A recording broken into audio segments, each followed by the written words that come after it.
and live your life today. It doesn't matter what they say.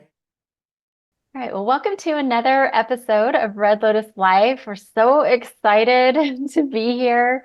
As always, here's my beautiful co-host and co-creator, Sara Elizabeth Hoffman. Thank you. And together we provide education and resources for domestic violence, abuse, and human trafficking survivors. One of the things that we do here on Red Lotus Life is we bring in people from different modalities, practitioners, therapists. We've had Baka on here before. I mean, just anything and everything, financial advisors to help and support our audience as they heal. And that's what we're doing today. We have a resource playlist where you can find all of those people. It's like this digital Rolodex is what I always feel like, where you can go and you can find people who can help you and support you in your healing. And today we have Courtney Jacobs on with us. I've been looking forward to this conversation for a few months now. She is the owner of Final Key Wellness, which combines functional nutrition and root cause healing with mindset. And if anybody knows Sara Elizabeth and I, they totally know that this is our jam. Totally. Yeah. I met Courtney in Arete, which is a high-level business mentorship with Ed Milet and Andy Frisella. And she was in there asking if anyone would like to fill out a 300-question questionnaire on their health. And I was like, yes, I want to know all the things. And then I ended up on this beautiful Zoom call with you where you were sharing so much of your wisdom and knowledge and what you do and how you help people. And I was just blown away. And then so from there, we connected a couple more times. And then I just said, yeah, absolutely. We need Courtney here because as everyone who listens to us and watches us knows, trauma affects our physical body, the symptoms. I mean, everything manifests, the emotions and our experiences and everything imprints and manifests within the physical body. And Courtney has an amazing story. And I get chills just even thinking about it because the woman who you are today is incredible. And the way that you've mastered it is what you do and the work that you do is incredible as well. Like you are truly helping others on the other side, like get to the other side of their health journey. And it's beautiful. I love it. So thank you for being here. Yeah, thank you for having me. Thank you for having me. And it's an honor to do this work. It like made my eyes well up when you were just saying that, I get to help people walk across the other side. And for a period through the dark, I was like, why me? Right. And when you get to the other side, whoever you are, you're like, oh, I can give this gift now. We can save others. And so I find a lot of people have that experience once they get better. Yeah. Well, yeah, I love how you say that because I think that's especially, I feel like for us in the United States, we go to the doctor and we say these are things that are happening. And if it's mental health, they say you need to go to a therapist and here's things to, medication to get on to help with that. Or even the doctor that you go to will do that. And it doesn't matter if it's mental health, if it's physical health, they just want to give you a Band-Aid to cover it up when it really is the root cause of why we need to discover this root cause. And it's just, I love that people like you are stepping into this role in this way and really healing. One of the things that I don't think I've ever shared with you was that I was pre-diabetic. I had major issues with my blood sugar and all kinds of things. This was prior to me even going on my healing journey. It probably was the early beginnings of it. And it wasn't until I had a doctor that said, let me put you on metformin and this and that, we'll get it all taken care of. I was 120 pounds. And so I sat there and I went, this is weird. I'm pre-diabetic. And I think I was 2 points away from being diabetic. And they wanted to put me on this medication. And then somebody that I know, his wife is actually a dietitian and a nutritionist and all that. And she said, give me 30 days. I will change your blood work with food in 30 days. And so I did it and she did. And then that's when I was like, okay, this is this is the path that I want to go on, is this natural path. And so I'd love to hear more about functional nutrition and what you do there. Yeah. I can tell you a little bit about my story, how I ended up there, and Yeah. then what I do. I was really healthy. I grew up in a home with a lot of childhood trauma, and I think that primed my brain for limbic system impairment. I then got into a marriage, and that experience was a lot, a lot. I almost lost my life. It was a lot. And between marathon training, a really stressful divorce after a lot of years of high level, 10 level, 9, 10 level stress in the marriage, physical trauma to my body and soul, and being exposed to mold. Those three things had my body hit a tipping point. So a human body can only experience so much, right? And then I started to get sick. And it started with, oh, I can't eat dairy. And then it was like, oh, I can't eat gluten. And then over the course of the next 2 years, I continued to get sicker and sicker and sicker. Joint pain, brain fog, fatigue. I could run 8 miles one day, couldn't walk up the stairs the next. I had histamine issues, flushing in my face, depression, anxiety, panic attacks had started. My belly started swelling like 6, 7, 8 months pregnant. I started bruising. My body was totally shutting down. And prior, I was very fit. I had a lot of muscle on me, and I would go to the doctor and I'm like, I am not okay. And they would run my labs and they would say, looks great. And the doctor literally said to me, she said, you are the picture of health. I said, I'm not okay. I'm not okay. I can't eat food. More and more foods are making me sick. I started getting ringing in my ears. She said, I think you need to see our psychiatric department. And I was like, I'm not crazy. My body's breaking down. Well, I had this heavy depression, and I had already been diagnosed multiple times in my life with depression, anxiety, ADHD. I actually had 2 different psychiatrists tell me I was bipolar, and they told me my neurotransmitters didn't work. If my neurotransmitters would work, I wouldn't be having this. You need to be on these drugs. And when those drugs didn't work and gave me side effects, they gave me more drugs. And so I continued to get sicker for 2 years, and I started obsessively researching for myself and on PubMed and all over. And I figured out what I had, and I flew myself around the world to some of the best natural practitioners. I was able to get my body to a state of remission. For me, remission was about 60% better. But at that time, I started getting light sensitivity, sound sensitivity. I couldn't wear earrings. I couldn't tolerate any supplements. My body, my food intolerances were still there, but I was able to work and function, and I was happy. And I had weaned myself off of, with a medical team, off of psychopharmaceuticals. I never recommend anybody doing that on their own, but my body had gotten to a place where it didn't need it. I found a couple natural practitioners. Okay, so my body got about 60% better. And then I thought, what is going on?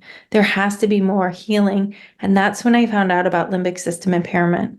So functional nutrition or functional medicine or anything like that is going to look for root cause healing. So what had happened through all of this trauma and stress is my gut had become permeable. It altered my microbiome. Trauma and stress alters our microbiome. It makes the gut permeable. Foods from our protein, foods that we eat, when your gut is permeable, you have holes in your gut. So foods from your protein get out into your bloodstream. Your immune system is overreacting. There's systemic inflammation everywhere. And so I went on protocols that helped me heal and seal my gut lining. But I was only getting so far. And it didn't make sense because then I went through functional nutrition school and I'm like, why am I only making it so far? And that's when I found out I had limbic system impairment, that the brain from trauma had been stuck in a state of fight or flight, constantly releasing cortisol, adrenaline, and norepinephrine. When the brain is stuck in that state, the tight junctions of the gut can't heal. So even if somebody has an amazing practitioner and they're on the right diet and they're doing all of the right things and their body, their autoimmune issues are not getting better, their gut is not getting better, they still have these issues. If the brain is not addressed, the whole body won't come into place. So the second half of my recovery was throwing myself into limbic work. And at that time, I didn't change my diet. And I just threw myself into this hour practice a day where you force your brain to release dopamine, serotonin, and oxytocin. You teach your neocortex to stay down. And so you get the body out of fight or flight. Over the course of the next year to year and a half, almost all my food intolerances went away. The light sensitivity went away. The sound sensitivity went away. My gut could finally heal. My body detoxed the things that it was not detoxing. I had chased SIBO for the 6 years before that. SIBO is small intestinal bacterial overgrowth. Most practitioners go in and they try to treat candida or SIBO or parasites or anything like this. And what they're doing is they're treating it, but they're not fixing the ecosystem. Number one, so you have to rebuild the whole ecosystem, but you have to get the brain out of fight or flight. So they would treat candida in me or treat SIBO or treat parasites, but because my system was so in fight or flight, it would just come back. It just came back. And so the very last time that SIBO and parasites and candida all got kicked out, I actually didn't even have to treat. What I did is get my brain out of fight or flight where I could rebuild my ecosystem, and my body naturally pushed it out. So Which to is what the me, body's supposed to do, right? yeah, our body's so smart. It knows what to do. We have to help it. If anybody feels super overwhelmed with regular life, if they're feeling, I don't have much bandwidth, regular tasks feel like a lot, the brain has then gotten kicked over into limbic system impairment, and you can calm it down. My entire constitution is different. I would have told you 8 years ago, I'm an empath. I'm a super sensitive being. I just take the world really hard. I don't have a lot of bandwidth. I didn't know that all of that had come from trauma and limbic system impairment, because once I got my brain online, oh my gosh, I can do so much. I don't melt down. I'm not super sensitive. I am a great connector. So I have all the wonderful parts of that. But it was actually trauma and stress that had gotten my brain to a place where I couldn't really manage life. Yeah. So that's a little bit about the physical health part. Hmm. Thank you for sharing all of that. Yeah. Yeah, thank you so much for sharing all of that, because I'd like to share that my background is very, very similar to your experience, and exactly the same sort of things that were happening for you. That's exactly what was happening for me. And I kind of did the same. I couldn't eat gluten anymore, sort of went down the path of elimination diets, and nothing was working. And I'm really excited to hear you share more about the brain and the limbic system and how to bring that back online, because that's been a struggle for me, quite honestly, now for years. I feel really that things are getting better, but just the amount of energy that it takes to remain focused and not becoming overwhelmed is sometimes it's a lot. Your life can totally change with limbic work. It's a specific hour a day practice that you learn, and then it is all of these mind sort of pattern interrupts that we go through, and we build new neural networks. Mm-hmm. But literally anything about us that is not working or feels like too much can be rewired. So my company colors are blue, and when I was going through my limbic training, I chose to do this because somebody had told me anything about you that's not working, you can calm and rewire. And so I took something really neutral. I grew up in a home where my mother said, I hate blue. I hate the color blue. I hate when blue is in everybody's house. I don't like blue. So I grew up hating blue. I just didn't like blue. It was like, this is who Courtney is. I don't like blue. I don't, whatever. And for 8 months, every day in one of my limbic rounds, I would walk into my bedroom and see this blue thing. And I would say, I love this blue bedspread. And my brain would say, no, I don't. I don't like that. I don't like blue. Um, and I kept doing it every day, every day, every day. And then one day I was in a store and I passed a blue shirt and it was like, I love that. I love that color. And so I chose blue because it's a reminder that we can unwire and change anything about us. That means number one, if you don't have a lot of bandwidth or focus, you can wire that in. Number two, if you have a negative mindset. So if you've been told negative things repeatedly, if your brain is telling you negative things repeatedly, that does not have to be your experience of your entire life. The brain is an organ that is meant to rewire. It can't not but rewire. So when we start feeding it the opposite messages in a repeated way, it will eventually start telling the new story. You will start having the new behavior. You will start becoming the woman that you want to be. We literally get to create, who do I want to step into? And we can create that. So the focus and all of those things are totally possible to change. Yeah. I love that. I love that because the work that we do, Lori and I, is so, it's based on exactly what you're sharing as far as rewiring the neural pathways and all of that. So I'm wondering, okay, so I'd like to hear more about what you're speaking to as far as the limbic system. I don't know, Lori, if you have any questions, but I'm fascinated with this about the brain. Yeah, I wanted to ask exactly what is the limbic system impairment, which you kind of talked about, but how do you know if this is what you're experiencing? Yeah, great question. Shoot, how do you know?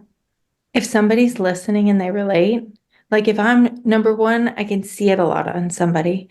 Many times I can get on the call with somebody and they have a lot of anxiety. You can just tell their system is revved.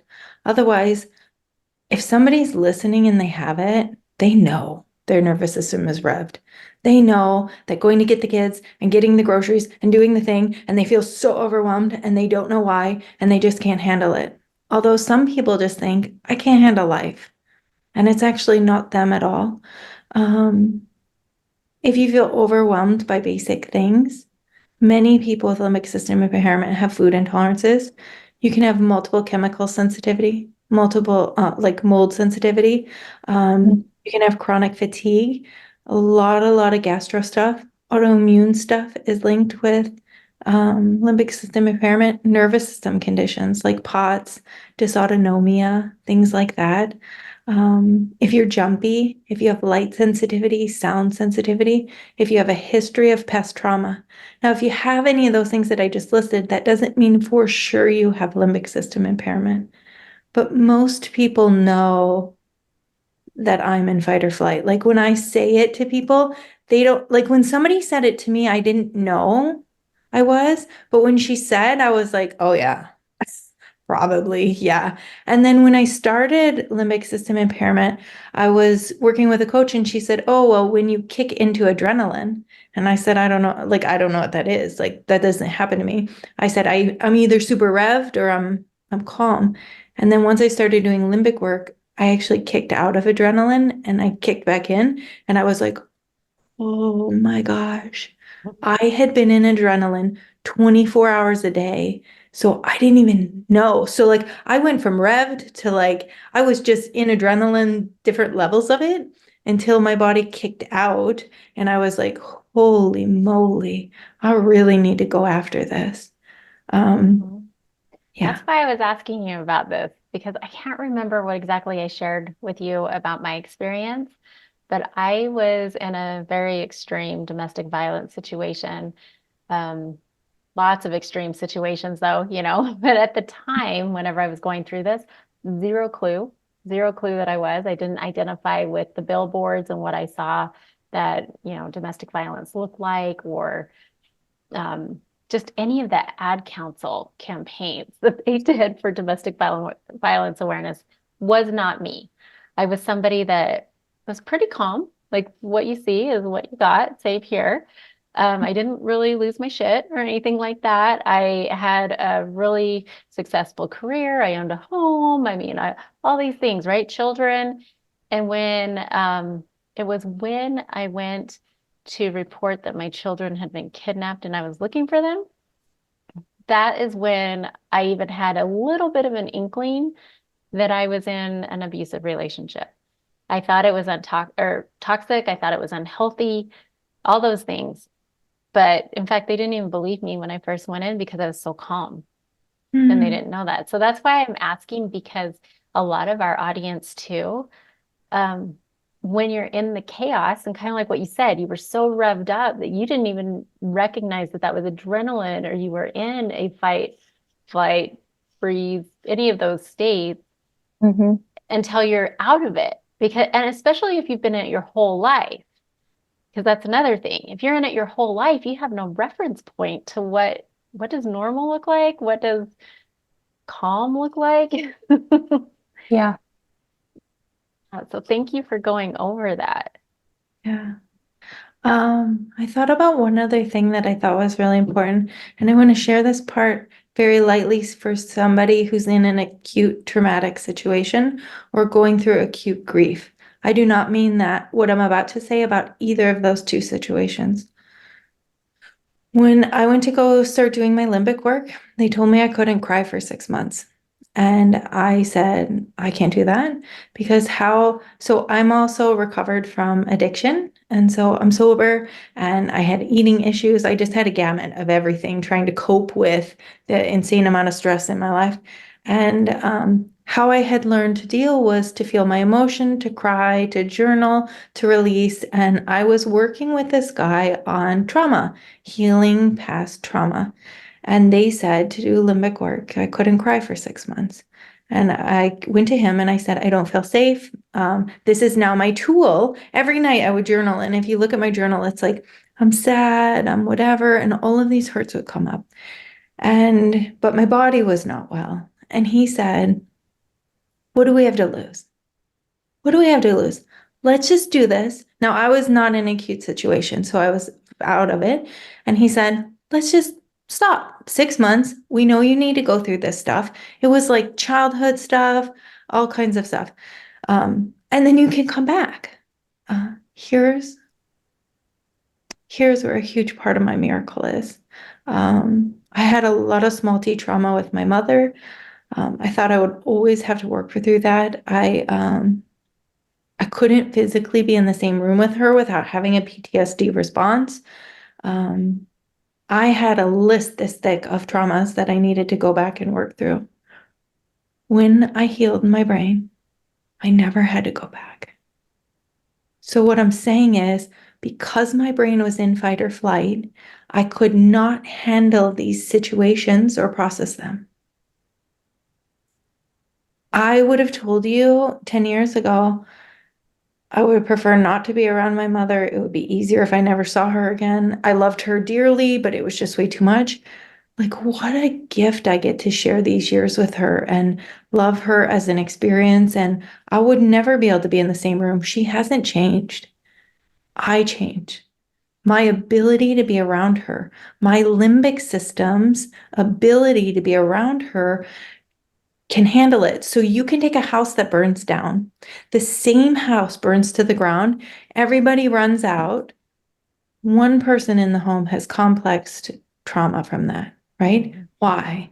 Because their brain is stuck in a state of fight or flight. They had limbic system impairment, so they couldn't compartment, like the brain can't. And so they then work for the next 15 to 20 years trying to process all the trauma from the fire. And it was as scary for everybody else, and it's not their fault.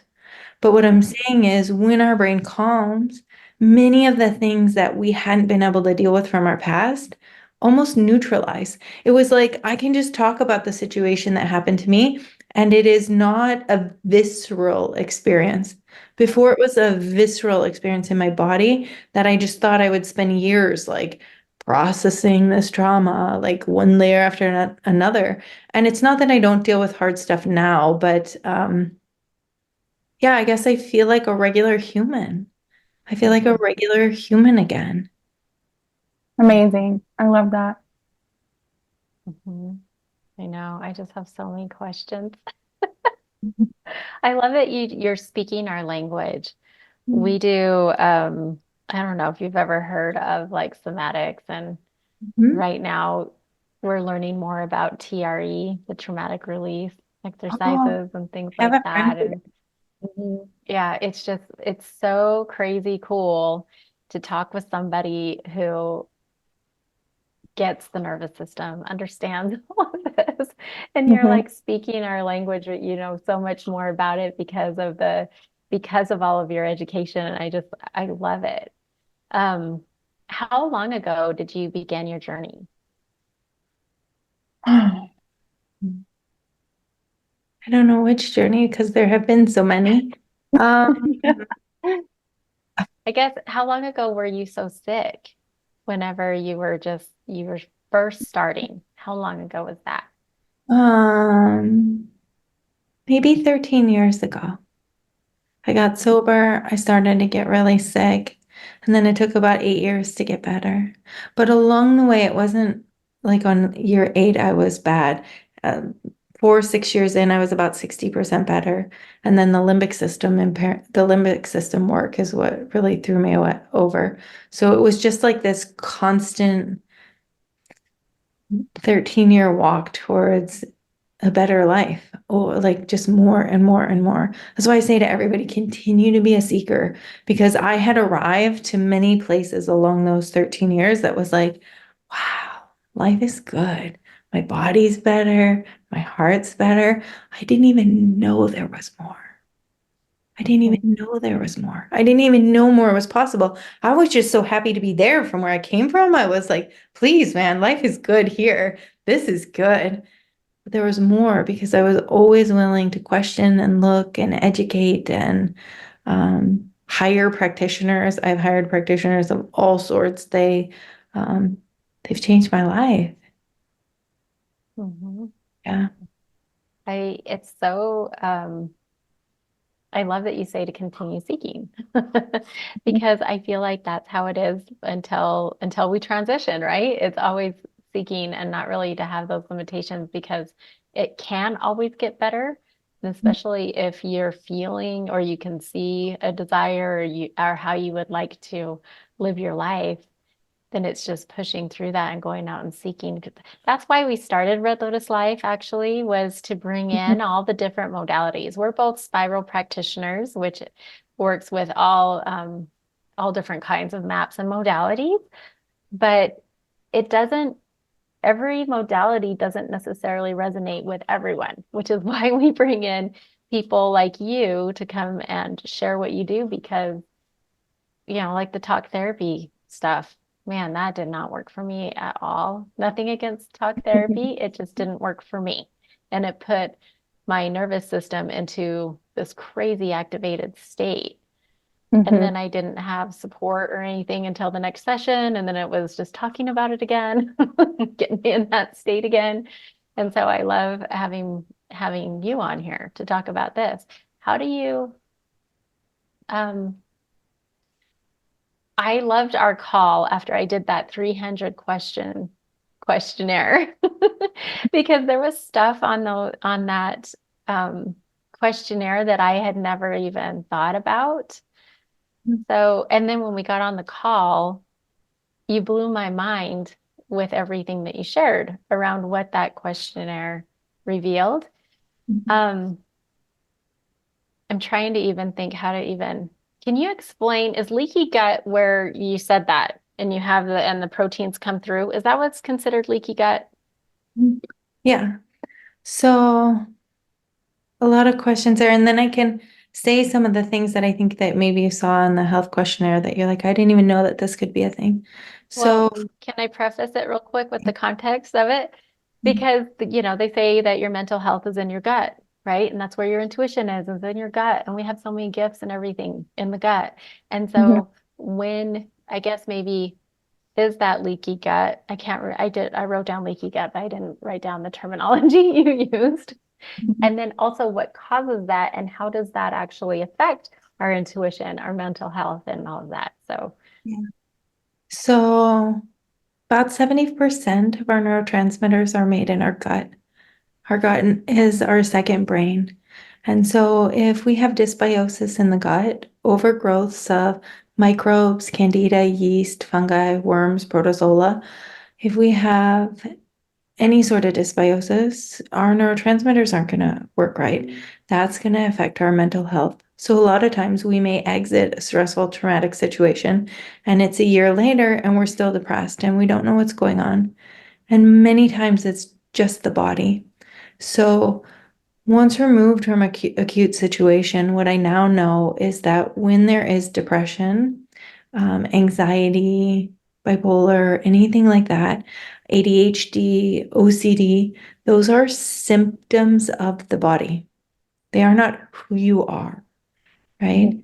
And none of this is medical advice, but what I found is it's a symptom much like a headache or a pimple. And once my body came back into a healthy remission state, I don't have any of the conditions that they told me I would have lifelong. So now here are things that affect mental health. Gut permeability, that's leaky gut. Holes get in our gut lining. That gut lining is supposed to be tight. It's supposed to be a protector in between our foods and our gastrointestinal tract. When that gut lining is open, proteins from our food get into our bloodstream. They cause systemic inflammation. When we have inflammation, our brain is also inflamed, so it can't work right. So working like healing and sealing your gut lining is really important for your mental health. Doing simple blood labs of your vitamin D levels. Most people in America have very low vitamin D. That affects your mental health. Your omega-3 6 fatty acid ratio really matters. You can order a test for like $50 from a company called Omega Quant. When you get that test back, you want the number to be between 9 and 11. When we have too many omega-6 in our body and not enough omega-3, we have systemic inflammation. When there's systemic inflammation, the brain is inflamed again. So much of my depression was coming from no vitamin D, a leaky gut. My omega-3 6 was totally off. I wasn't getting sunlight in my eyes. So we need sunlight that comes in our eyes, into our retina. That helps our body build serotonin. Serotonin helps our body build melatonin. So many people who come to me, they say, I'm depressed, I'm not well, I have all these issues going on. And I'm like, great. Have you been outside? No. Are you doing all of these things? No. The health questionnaire that you answered, it had many questions like, do you have bumps on the back of your arms? Many people have bumps on the back of their arms. They have no idea why, but it's a vitamin A deficiency. Other questions are like, are you starting to lose the lateral third of your eyebrow? So when somebody's had a lot of trauma or stress, the thyroid can often be the canary in the coal mine, the first thing that starts to go down when they're not fully tested. So if you go to your regular doc for your physical, they'll typically run TSH and maybe T4 if you have a good doctor. But there's many more arms of the thyroid that can be tested. And when somebody's had a lot of chronic stress or trauma, the thyroid can be affected, which is then causing your panic attacks. It's not actually you.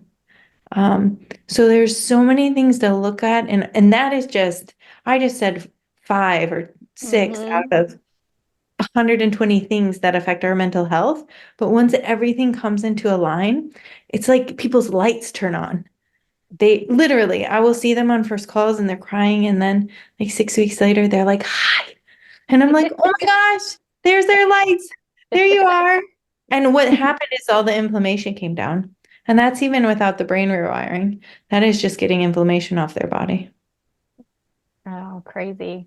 When you're talking about the eyebrows, are you talking about this The lateral third. right here? Yeah. Are you Yeah, losing I've had a some lot of of it? stress then.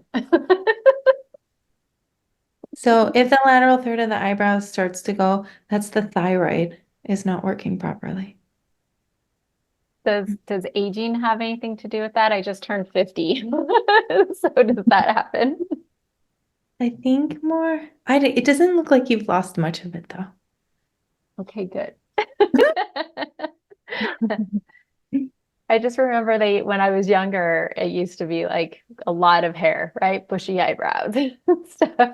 But yeah, this is why I'm asking you these questions because I was, again, somebody who zero clue that, I was always somebody that was okay. I grew up half Japanese in the Japanese culture and no one saw you break. So like that was instilled in you. Like you can handle it all and you will never show anybody, that. So Sara, is there anything that you wanted to talk about with this part of just identifying, I guess? Are there any things of identifying some of these symptoms?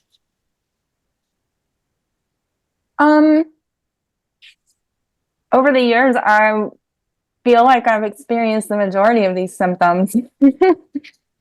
I've gone a long ways towards healing. I feel like there's probably a little bit more to go. Definitely have been working with the TRE and the somatic exercises, especially recently, in order to work with the nervous system and tension and trauma release. That combined with the tools that we use for the spiral, it seems like a magic equation. I do notice that, and actually I have a question about vitamin D because it's something that I've been researching for years now, but I've recently discovered, and I'm not even sure if this is true or not. It's a little bit of a rabbit hole that I've gone down, but I definitely prefer to get out in the sun. I can tell for sure when I have a low level of vitamin D. It affects I don't want to necessarily say mental health, so to speak, but mood. Just generally speaking, I feel better when I'm able to get out in the sun. So winter for sure affects me. But are there actually any other sources of vitamin D? I know that vitamin D3 is the best rather than the vitamin D2 that you find in most like milks and almond milks and all of that. Is there any other actual natural source? Because I've heard that manufactured vitamin D that is in most of our food is actually poisonous to us. Is that true? Well, if you're buying any supplements, I highly recommend a high quality one.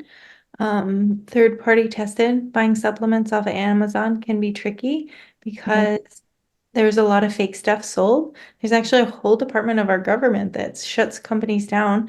Like I heard the guy speak. He's like, it's my job to shut all these companies down who sell fake products, but they're also selling fake supplements. And so if we buy fake sunglasses, that's one thing. But if we buy fake pills that we're putting into our body that we could be like sawdust, that's a big deal. So Yeah. always get your supplements from a quality place, like some place that you trust. That means you can like go to the website of the actual manufacturer, or there are housing sites that you actually know they're sending it out. D3 is always best. K2 is best with it. If somebody's just starting an autoimmune journey, A, D, and K is important. But you can get vitamin A toxicity. Having somebody check your vitamin D is really important. So if there's autoimmunity or mental health, you want to keep it at the highest range possible. And that's almost double what Western medicine would tell you it should be at. When foods are fortified, what you asked about, and they put it on the label, vitamin D is in this food, it's typically a very cheap form. I try to shy away from like everything is toxic and poison now. And so people are so paralyzed that they often come to me in fight or flight about, I can't have this and I can't have this and this is gonna. And so would I eat that? No. They need to get a high quality, good vitamin D. They can also eat a lot of sardines, which are going to give them omega-3s. They can eat a lot of salmon, which is going to give them omega-3s. So those two foods are really high in vitamin D. And sardines are not as bad as you think. You can get them in water. And if you like tuna, If you like tuna, you can just mash them up with an avocado. They taste just like tuna, but better, but they have an insane amount of omega-3s. Mhm. I Yeah, sit here and I again. think, I don't know if I can do it. No, you can. Most people think that they are like anchovies.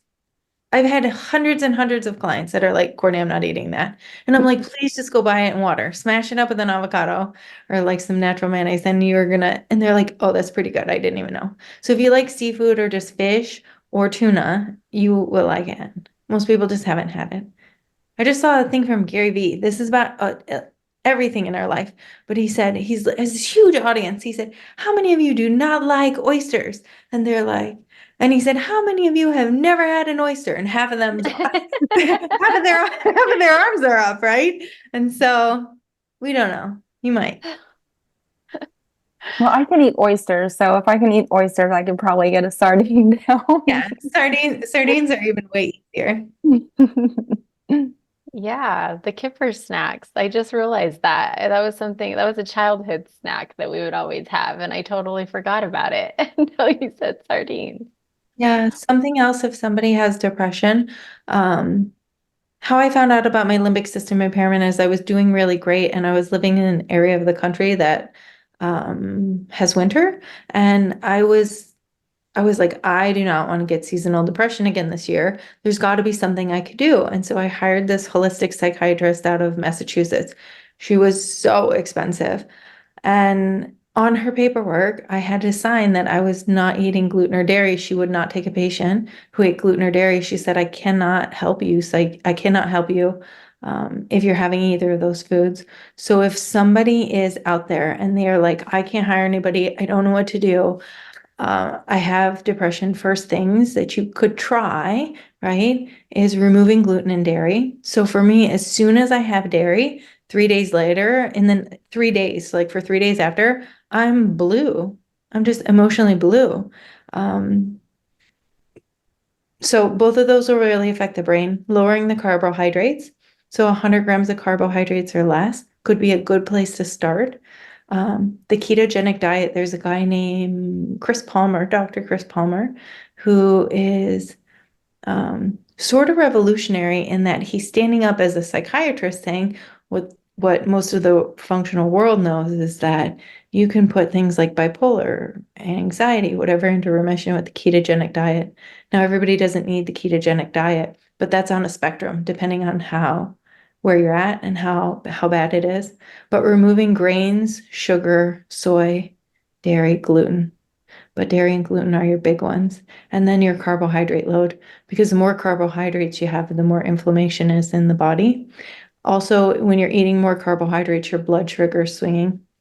So when the blood sugar swings, like if you're getting tired around 2, 3 p.m., like crashing around 2, 3 p.m., if you're waking up in the middle of the night wide awake, if you get hangry, if you get irritable, if meals are skipped or delayed, if you get headaches, if you don't have a meal, if you ever have fatigue that gets relieved by food, those are all blood sugar imbalances. Blood sugar imbalances, is sort of like lighter fluid to any emotional disturbance. So a lot of times somebody may be a year or two out of a very traumatic situation, they still don't feel great, but it's really just their body's not in a good place. They need to regulate their blood sugar. They need to get some inflammation off of their body. And they're like, oh my gosh, I feel like a totally different person. I just had a client who takes girls down to the beach, like a group of her daughter and the kids.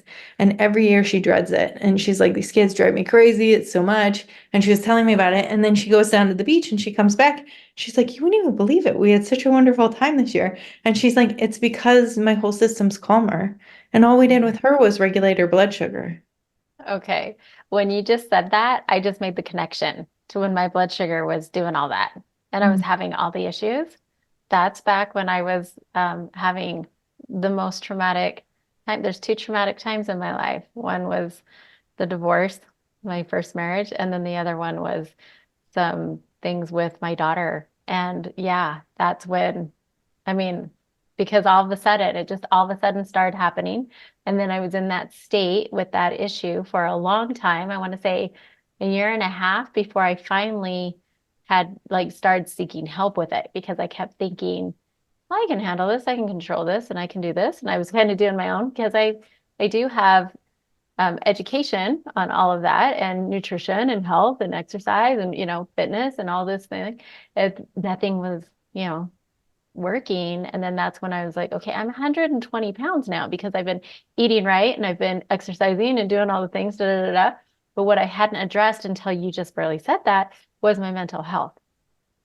And so that is fascinating because I was going through traumatic, and this was years of traumatic stuff with my daughter. She has her own story to tell, but it's funny because people talk about teens and oh yeah. So it was like from 13 to like 21. It was that whole span. And my blood sugar, if I go the timeline, it was right in the middle of that time span and that timeline that my blood sugar was doing all the things. Mm-hmm. But I think what happened is we got my gut health probably in check in that 30 days. The ecosystem probably started to balance. So, wow, that's fascinating. Never made that connection before.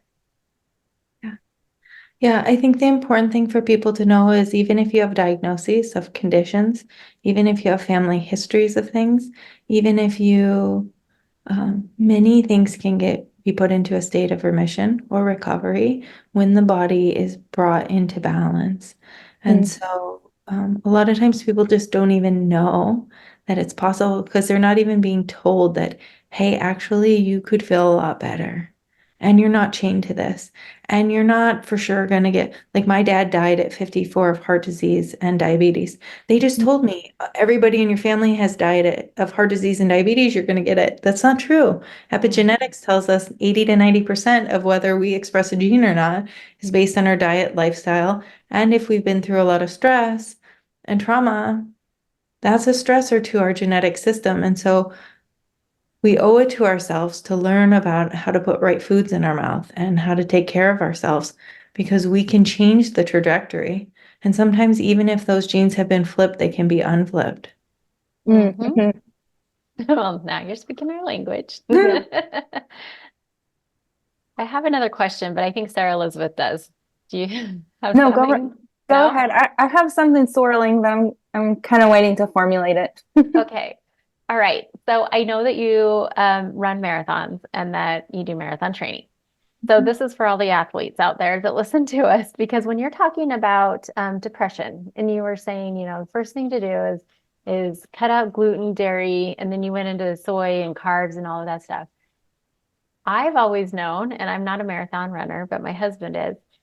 It's like that carb load up and everything. So how do you train for a marathon, but yet cut out all of those things that you just said? Yeah, great question. And the marathon thing is so wonderful because I was told by multiple doctors that I would never run again.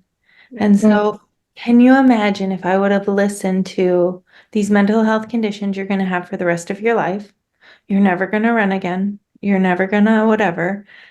Anyway, so even if you've been told something, maybe, just maybe, seek something else. But so, and then I also want to say about exercise and mental health. If you go on PubMed, there are peer-to-peer reviewed studies that daily physical movement on our bodies has a higher efficacy than SSRIs.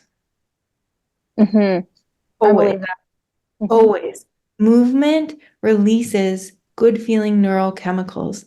If you are depressed, if you feel stuck, even if you are in the acute situation, just go outside and walk 20 minutes today.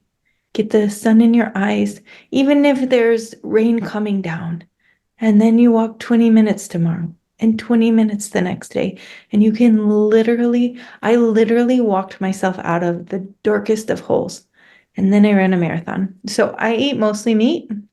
I eat low lectin veggies.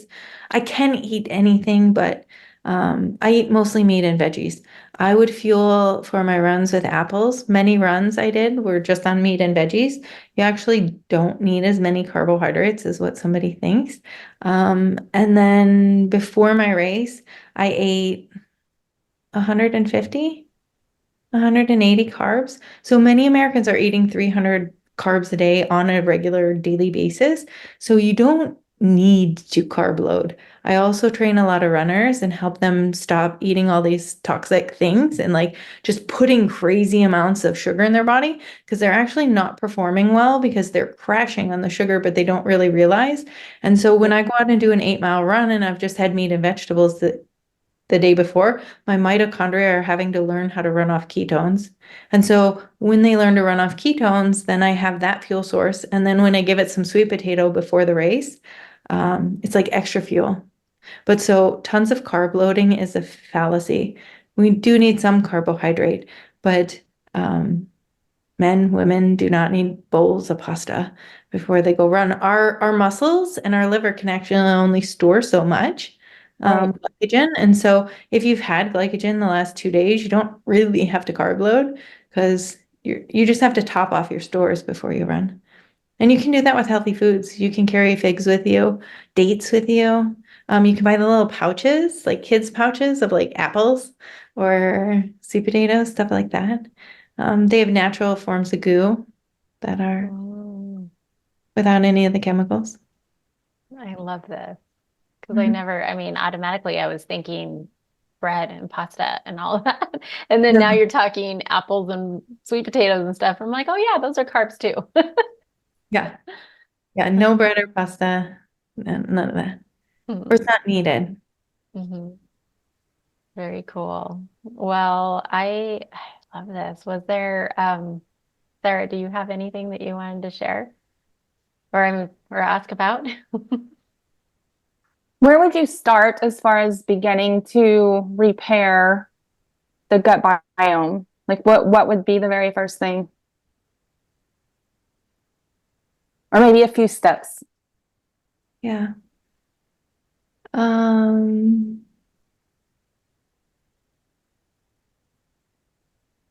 pausing because the way I'm trained is to find a bio-individual approach. I And figured that's what you were going to say. everything that I'm going to say is is a caveat, right? Because fermented foods is really important. Fermented foods brings healthy bacteria into our body. There's more probiotic microbes in a fermented food than there is in most probiotic bottles. Talking trillions, not billions. Now, if somebody has SIBO, SIFO, if they have histamine issues, if they start throwing down a bunch of fermented foods, they're going to have severe reaction. So fermented foods can be a good thing. One, removing gluten. Here's one that's not going to hurt anybody. Removing gluten and grains. Hard on the gut lining. Removing dairy. Just going to a basic Whole30. If you do a Whole30 for 30 days, that's going to bring a bunch of inflammation down. That would be my first place to start, lowering the carbohydrates to less than 100. Watch out for the fancy supplements that are like, we'll heal your gut. So I'm also a GAP certified practitioner. Dr. Natasha McBride, 30 years ago, her son was born with autism. And she's a doctor, and she found out my field has nothing to offer me. And she was one of the first people talking about the microbiome. She figured out how to reverse her son's autism. So I went and trained underneath her for her training course for a while. What happened is she put up a clinic in the United Kingdom. So when a family would come with an autistic babe, to change their diet, to rebuild their gut from base, the whole family had to go on it. So the whole family would go on the protocol, and mom's lupus would go away. Dad's rheumatoid arthritis would go away. And so then she was like, oh my gosh, Socrates was right. All disease does really stem from our gut. And so I do a lot of some of her protocols. So if anybody has a child or themselves has mental health issues, Dr. Natasha McBride's book, Gut and Psychology Syndrome, is phenomenal.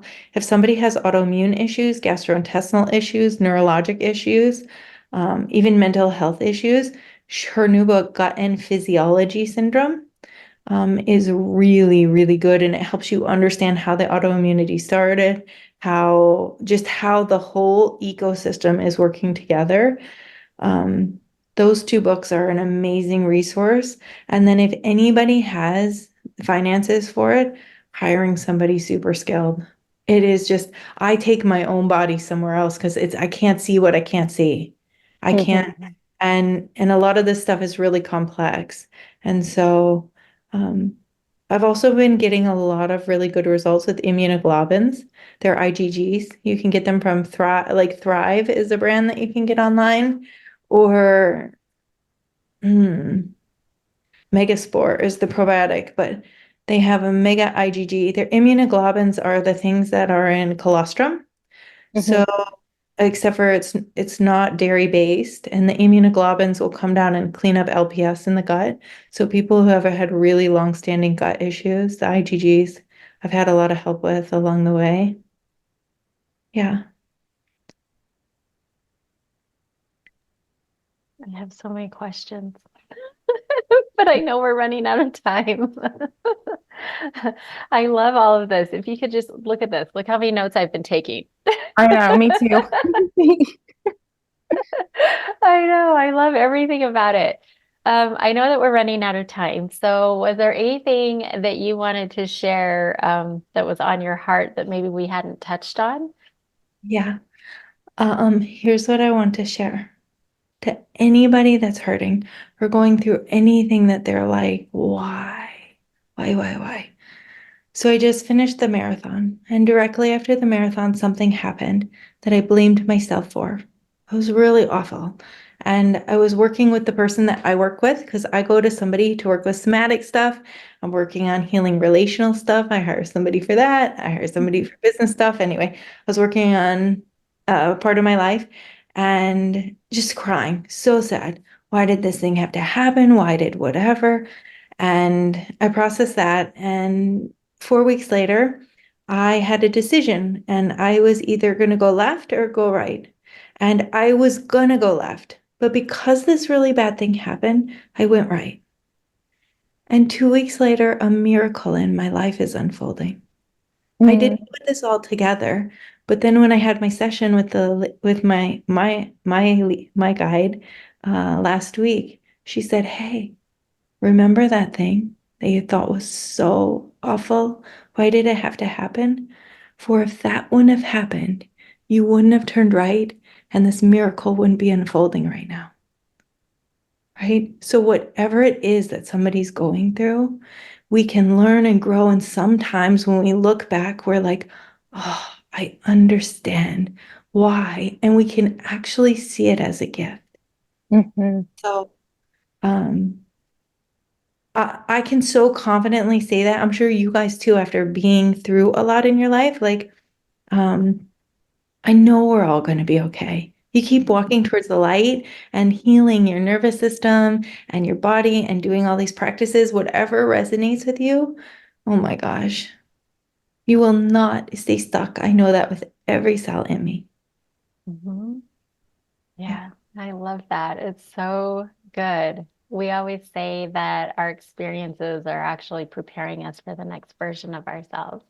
And always, always we can look back and now connect the dots. In fact, that's what Sara Elizabeth is so great at, is connecting the dots on where we've been, whether that's business, friendships, relationships, and the membership, all the things. So it's been so, so good. Sara, was there anything that you wanted to share before we start to wrap up? I just want to share that I'm so grateful for you, to you for coming on and sharing all of this, all of your wisdom. And you're just such a beautiful, grounding soul. I really enjoyed your presence so much. Thank you. Thank you. Both of you guys have wonderful energy. Really good. I have chills. So this was, whenever I get chills, I'm like, oh, that's God, the universe speaking, you know? Yeah, I thank thank you. you both. I thank you both very much. Thank you. I'm just so grateful that you are here and that you shared so openly about your story and everything that you've experienced and where you are now. And it's just so beautiful to see you embodying these gifts and sharing them with the world, because you are really good at what you do. I remember that was one of the first things I heard you say, and I was like, yes, she's owning it, that she is really good at what she does. So Um, how do people get in touch with you if they would like to work with you? Yeah. So there's a website, finalkeywellness.com. I'm on Instagram at final.key.wellness, or you can email me at Courtney@finalkeywellness.com. Any of those ways, you can ask any questions. A lot of sometimes my social media page is about basic things. Yeah, I'll just say that. Sometimes it's about really basic things because the algorithms don't like other things. So I just put up really basic information. But if you want to know anything about the stuff that I talked about on here, you can just email me or look at the website and contact me there. And then I can help you with any of this deeper stuff. Yeah, amazing, amazing. We will have all the links too in the description below. So if you're listening to this, it'll be in the episode description. If you're watching on YouTube, we'll have it there as well. And then as always, oh, and the books too. I think we'll put the books in there. Just anything that we talked about, we'll have all those resources in the links in the comments or in the description. If you did like this episode, please like it because that'll tell us that you enjoy having this type of content here on the show. If you think that this is going to help someone else, which I guarantee you, you know somebody that this is going to help, please share it because that's why we do what we do here. And then if you want to subscribe, we actually, I mean, oh my gosh, we're putting out so many episodes right now. It's at least once a week. Even last month it was once a day. So please subscribe. And then if you want to dive deeper, we have the Say Yes to Soul membership where we dive deeper into all the work that we do. So have an amazing, wonderful day. Courtney, thank you so much for being with us. And Thank you. gosh, I'm just so excited for this. So have a beautiful day. Thank you. Okay, thank You're you. welcome. Bye. Bye. And live your life today. It doesn't matter what they say.